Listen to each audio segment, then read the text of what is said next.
మన రాష్ట్ర ముఖ్యమంత్రి చంద్రబాబు నాయుడు గారు ఉన్నారు కాబట్టి ఒక మాట ఆయన గురించి కూడా చెప్పాల్సి ఉంది. చంద్రబాబు నాయుడు పరిపాలనా దక్షుడు, దాంట్లో రెండవ అనుమానం లేదు ఎవరికి.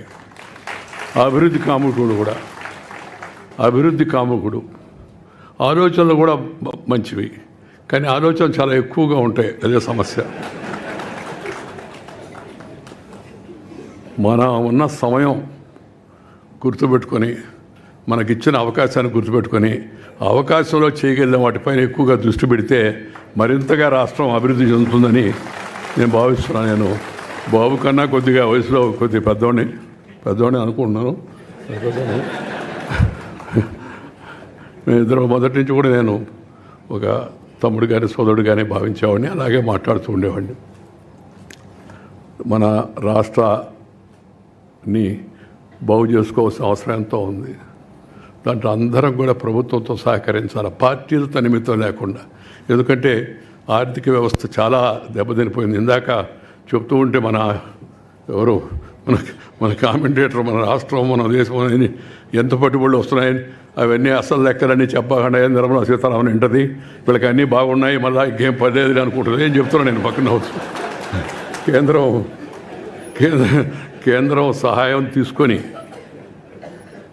సహాయం తీసుకొని రాష్ట్రానికి తక్షణ అవసరాలు అవుతున్నాయో వాటిని ప్రయారిటైజ్ చేసుకొని రాష్ట్రాన్ని మంచి పదంలో తీసుకెళ్లాలని చెప్పని నేను కోరుకుంటున్నాను. దాంతోపాటు ఒక మంచి పని చెప్పాడు ఆయన నిన్న, మాతృభాషలో విద్యాబోధన జరగాలని. చాలా చాలా సంతోషం.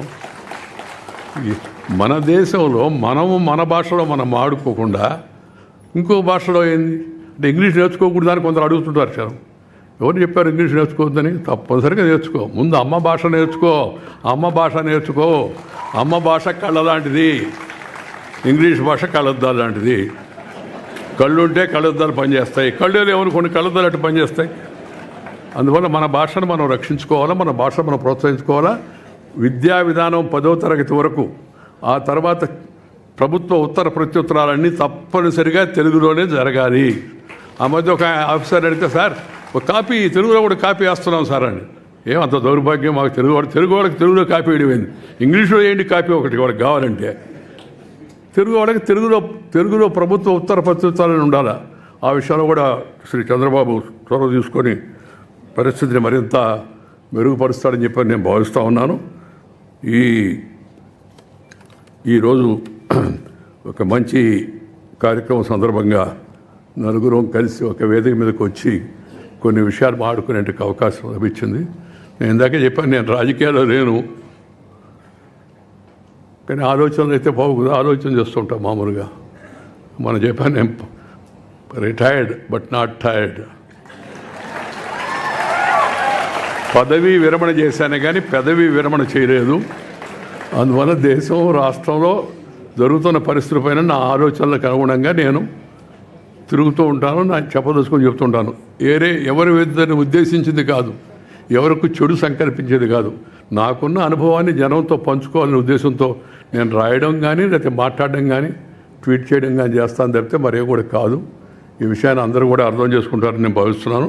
నాకు ఈరోజు ఈ అవకాశం కల్పించిన దగ్గుపాటి వెంకటేశ్వరరావు గారికి కృతజ్ఞతలు తెలియజేస్తూ మీ దర్శనం తీసుకుని నమస్కారం. జై హింద్.